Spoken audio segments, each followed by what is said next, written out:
Hello Psychologies community, I'm Tania Diggory, founder of Karma.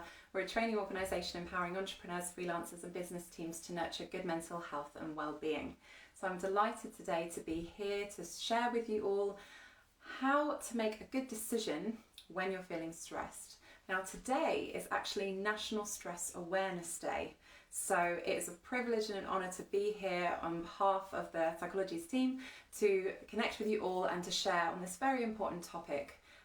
There's so much going on around the world at the moment, as I'm sure we're all aware of, for many reasons. And there's a lot of change and a lot of uncertainty that's happened this year and a lot of challenge. So, you know, today really does mark an important day and a very significant day. So I'm really delighted to be here. Hello to all of you who are joining. Thank you so much for joining me today. Please share in the comments, say who you are, where you're from. And hi, Aileen, lovely to see you. Thank you for joining. And we will get started shortly on this session around how to make a good decision when you're feeling stressed. So hello to everyone joining. So lovely to see so many of you today. So as I was just saying, it's National Stress Awareness Day, so that makes it even more poignant to be talking on this topic today. Now, stress, we hear about this a lot, don't we? And especially this year, there has been a lot of stressful events happening.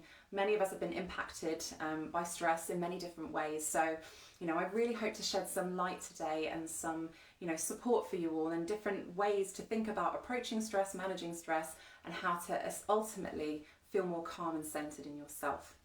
So I'd like to start with a little grounding exercise if you'd like to join me, just to take a minute just to breathe. Hi Nina, hi Alison, thank you for joining.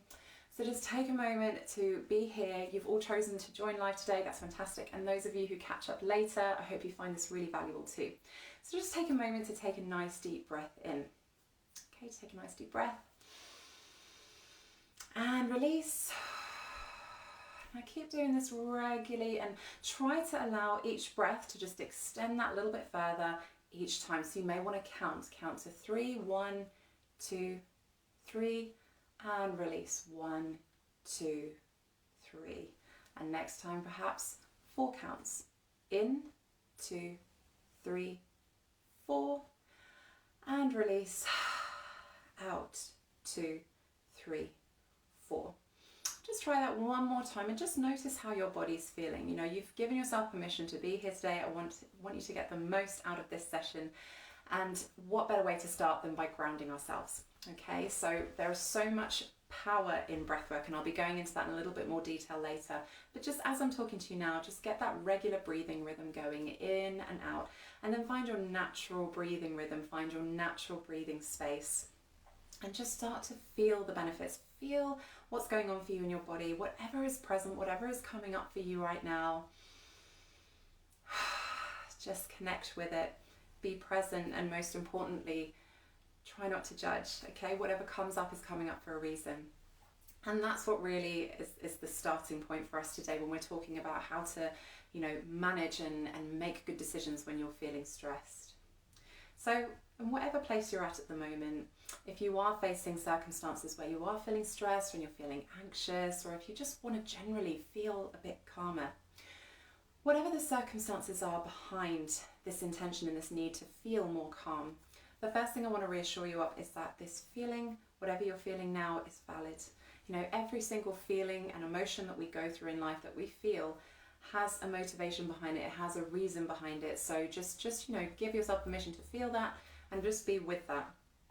You know, we go into and out of different states of being all the time. That's also something really important to think about when we consider stress. So, you know, our state plays a big part into how we feel and how we function on a day-to-day basis. Now, stress can sometimes be a helpful motivator. It can sometimes give us a bit of, you know, energy, it can help us focus, it can give us a drive to take action, it can motivate us, and there are even times when we can feel proud of ourselves for overcoming a stressful event, right? Perhaps you can consider something that you feel proud of right now that you once thought was really challenging, but actually you managed to overcome it. Now there are other times when stress can really build, and that's when it can build up and it feels like it's ongoing for long periods of time and it's unresolved. Now when this type of stress builds up and that there isn't this kind of ebb and flow, that's when it can really begin to be an issue. So stress in itself isn't the issue here, because we all need a bit of stress in our life. Sometimes we need it to motivate us, and sometimes it's a helpful signal in the brain to signal to you if you're in danger, or if you're in a situation where you need to get out of it and you need to take action.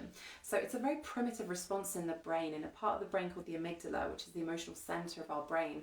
And when we think about when the stress is released, when that moment of stress happens, when it comes, a hormone called cortisol is released in the brain, and this triggers adrenaline to pump through the body, and our body is essentially preparing us for whatever it is that we're going through, okay? But it's an important response, because we need to understand sometimes if something isn't right, if we're in a dangerous situation. So it is an important signal, but it's just how we engage with that stress, right? So we need ebbs and flows, ups and downs like that, okay? We're not designed to be stressed out human beings. We need to come in and out of it, right? You know, we need to understand what it is, the stressful event that we're going through, but we need to find a way to come down from it as well. So I mentioned our states before. So we go into and out of different states of being all the time, from our sleepy getting up state in the morning to getting ready for the day, whether that's helping your children get ready, whether it's getting ready for work or something else, you know, whether it's a stressful event that comes up out of the blue, or something unexpected, or a nice surprise that happens and something really pleasant, or if you're spending time with someone you love and then it's a different kind of energy. So we go into and out of different states of being all the time, whether we're consciously aware of it or not. And so with that in mind, it's actually healthy for us to go in and out of different states, rather than staying in one consistent state for a long period of time, such as a low mood or depression, or a really high hyperactive state of euphoria. If we were talking like this and being really excited all the time, not only it might feel a bit, or sound a bit annoying, you know, to people around, but also it would be quite exhausting. You know, it'd be quite difficult to keep up that energy, right? So just thinking of that. Oh, someone's just saying they can't necessarily hear me very well, so just bear with me. Sorry, let me see if that helps at all. Okay, I hope this helps. Just let me know if you can hear me now, if that's any better. I hope that's better and that's improved. So we were talking about states of being and going in and out of different states. So that is important to bear in mind, you know, whether it's a hyperactive state or a low mood, you know, it might be a helpful signal, it might be something that we're going through, we need to pay attention to, but if we remain in that state for a long period of time and it's ongoing and unresolved, and especially if we're not talking to anyone about it, that's when it can really be a problem, right? So we need to understand that as a fundamental when we're talking about stress, okay? But we're also talking about decision making here, so it is important to recognise when stress can be a helpful motivator for us, but also when it can be driving our decisions potentially. And so what I want to share with you today are a few tips and exercises. Thank you, Gemma, for confirming you can hear me. I appreciate that. I just want to share a few tips and exercises with you today that will help you come from a place of clarity, more of a place of empowerment when you're making decisions if you're feeling stressed out. Because when we make a decision from a place of fear, from anxiety, from stress, we may not necessarily be tapping into our truest sense of self. We may not be really making the best decisions or tapping into our logical thinking or critical thinking. And those you know, features of what makes us human is so important to decision making. So when we think about making our decisions, so you could look at it as if, you know, when you think about physical exercise and when you're getting physically fit, it's like training your mental health. It's like training a mental muscle and strengthening your mental muscles, okay? So we're using the brain here, we're using the mind, we're talking about how to manage our mental health and how to reduce stress. So just like with physical exercise, and mental and physical health are absolutely interlinked, you could look at these exercises that I'm sharing with you today as if you're trying out a new online class, or you're trying going for a walk, or you're going for a cycle. There are so many different techniques and tools that you can use with strengthening your mental health and approaching managing stress. And it might take a few tries of different ones before finding out the ones that really, really help you, right? So everyone's different. We all approach things in different ways. So I hope that the tips I'm going to share with you are going to be of some use. So try to think of it as strengthening a mental muscle. What do I mean by this? So there are trillions of different neural connections in the brain, and these neural pathways operate for various different functionalities, from our behavioural patterns to our thinking patterns, etc. And some of these pathways we strengthen more than others. So this is when it comes into our routines, our habits, our behaviours, our natural responses to things. these are the pathways that we strengthen most regularly. And with this in mind, when we want to make a decision about something, when we want to do something different, when we want to change something, we tap into different neural connections and neural pathways in the brain.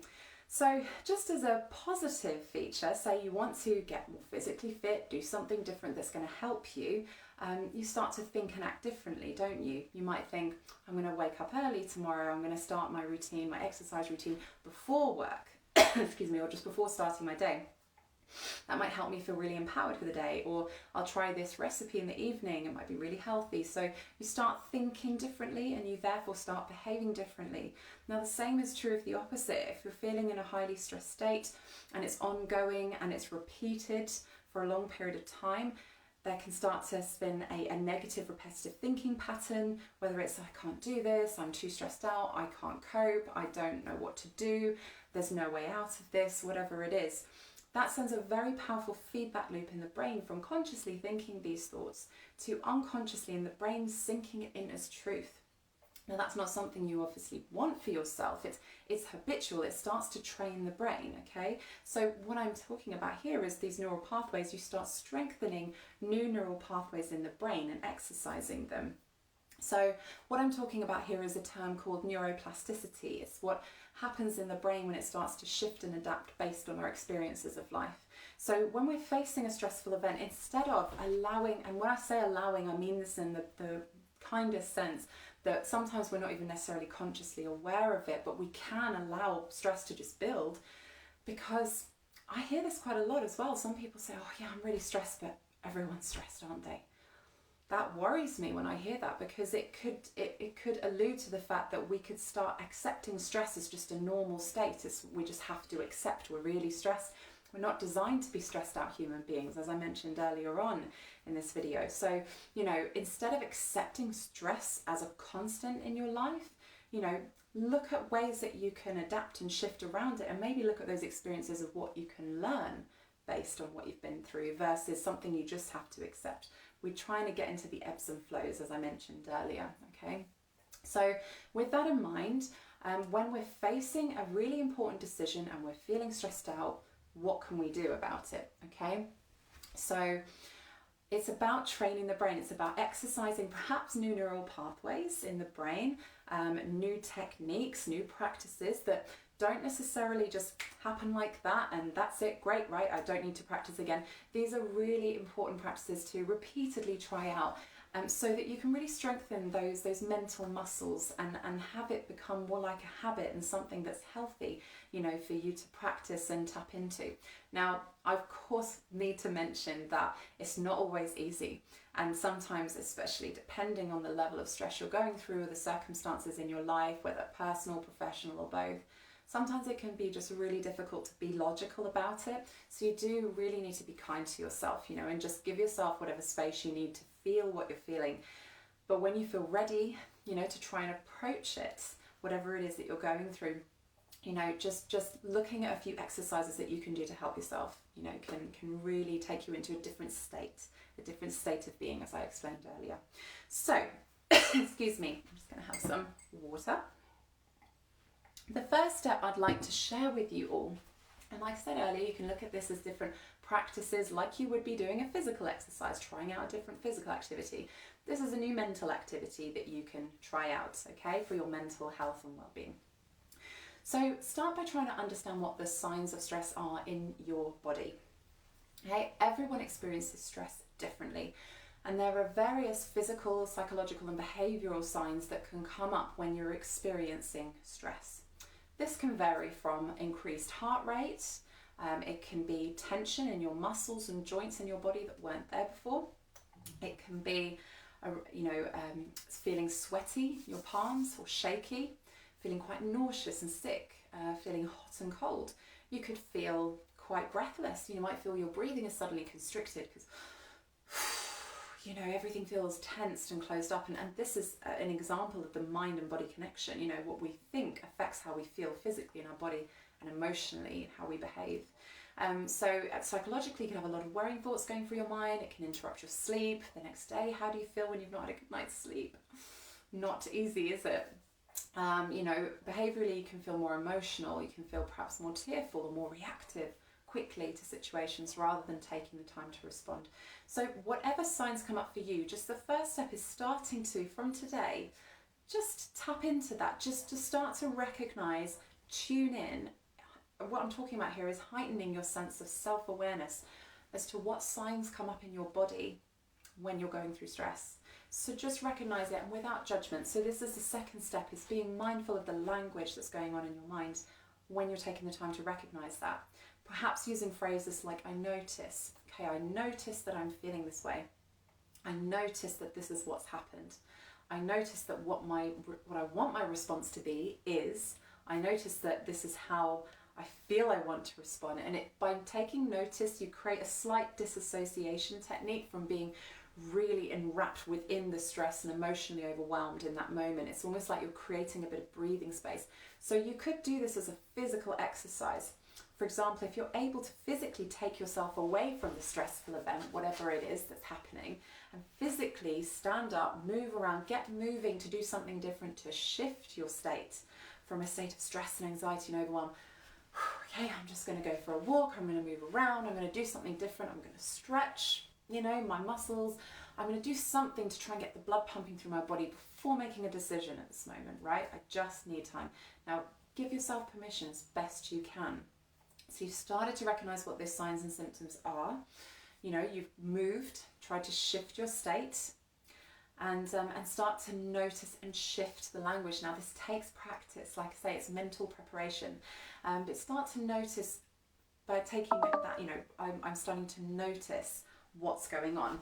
I'm also just noticing now that my battery is going low and I don't want to suddenly go off. Okay, so here we go.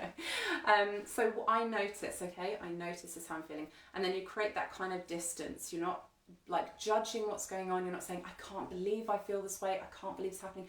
Why didn't I do this? I should have done this. All this language is really unhelpful for us, and it can be quite debilitating if you keep repeating that.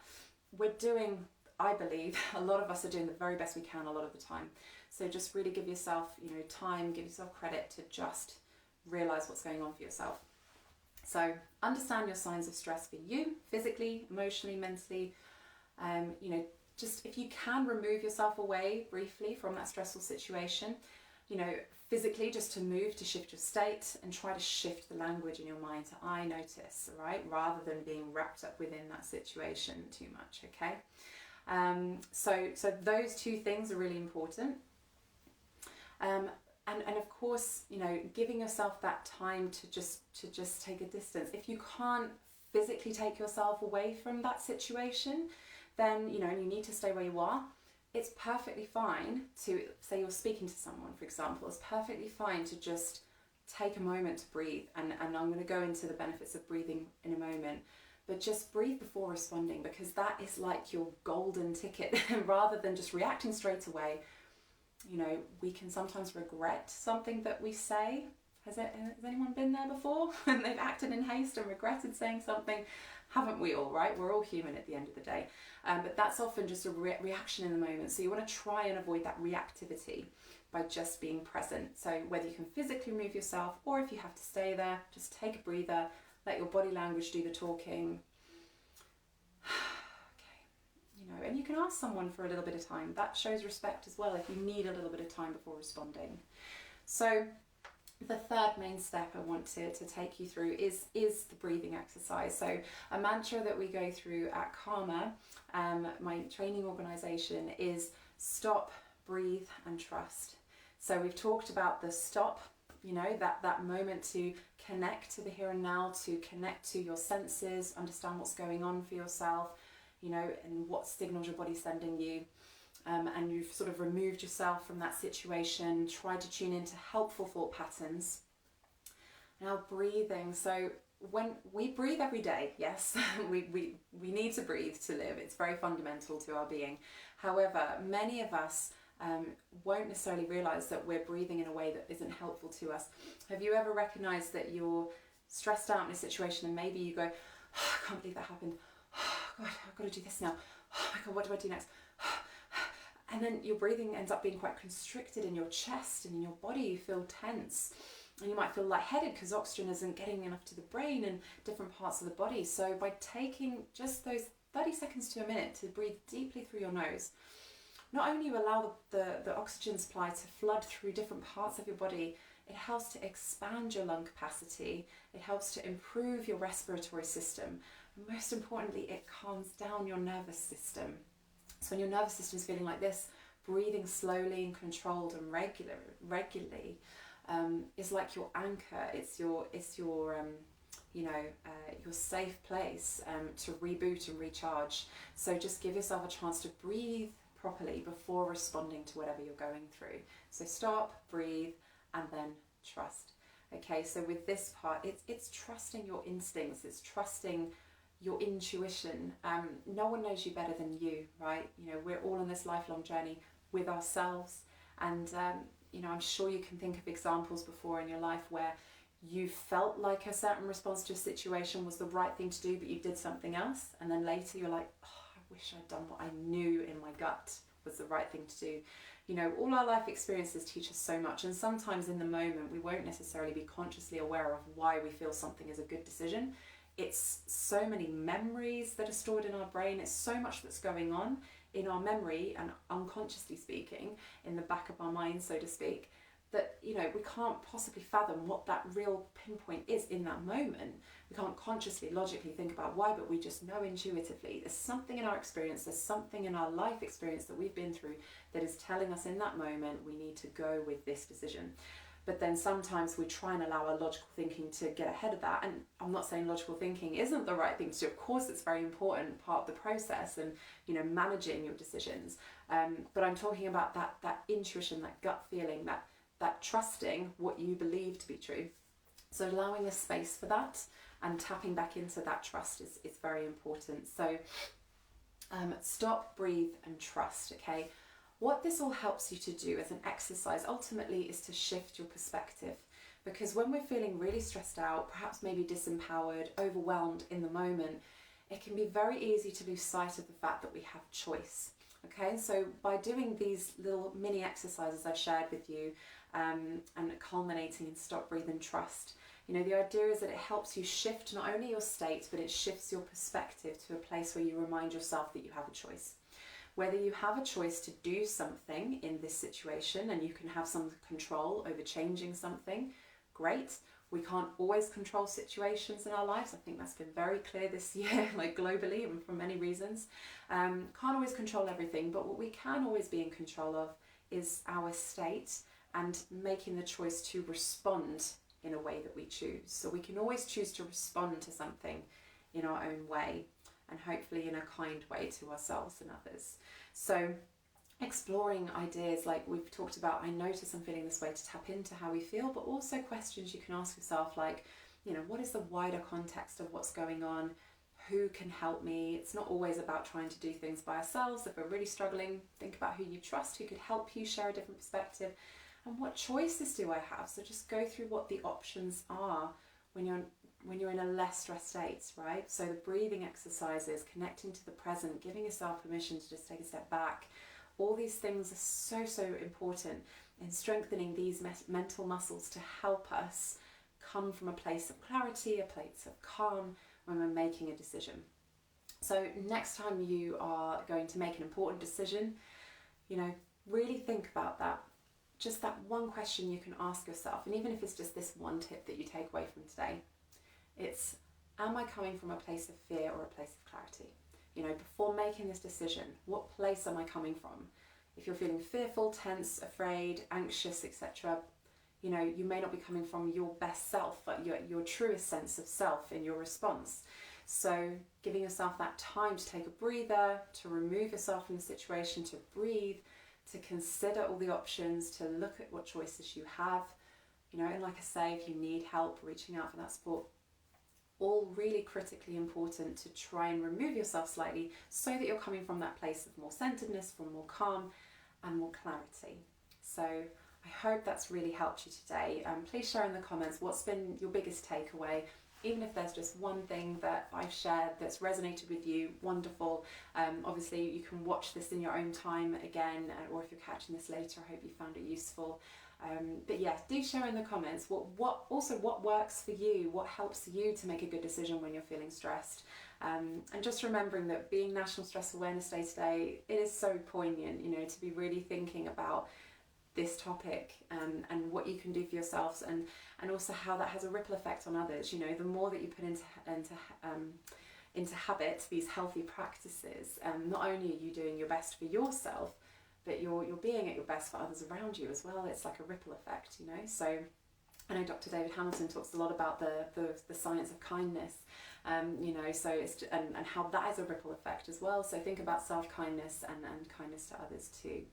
So I hope that's been really useful for you. Thank you so much to all of you who tuned in today. It's been such an honour to be back and, you know, being one of the coaches for Psychologies. And on that note, please do check out the Psychologies Life Leap Club. It's the online coaching club for subscribers of Psychologies, where you can, you know, share and gain more insights and expert tips from coaches, from experts in the field of health and wellness, and living your best life and your most creative life. So for more information, you can just sign up to the Psychologies newsletter on psychologies.co.uk, but really recommend giving that a watch as well, and looking into that resource. Thank you so much, all of you. It's been an absolute pleasure and a privilege to be here today. And we've also just launched today our first podcast, which we're really excited about. You can find it on Anchor, on Spotify and other streaming platforms. It's called Take Regular Breaks. And we've released our trailer today. We speak to some incredible inspirational authors, creative entrepreneurs and thought leaders. We are a positive mental health podcast, and our goal is to empower you to find balance in all aspects of your life. So I'd love for you all to check that out as well and give us a follow, and I hope that you really enjoy the episodes that we're going to release soon. So that's Take Regular Breaks. Thank you again for joining me today. I'm Tania Diggory, founder of Karma, and I really look forward to connecting with you all again next month. Thank you so much. Continue to take good care of yourselves, be kind to yourselves, and have an empowered rest of the week. Thank you, everyone. Take care. Bye-bye.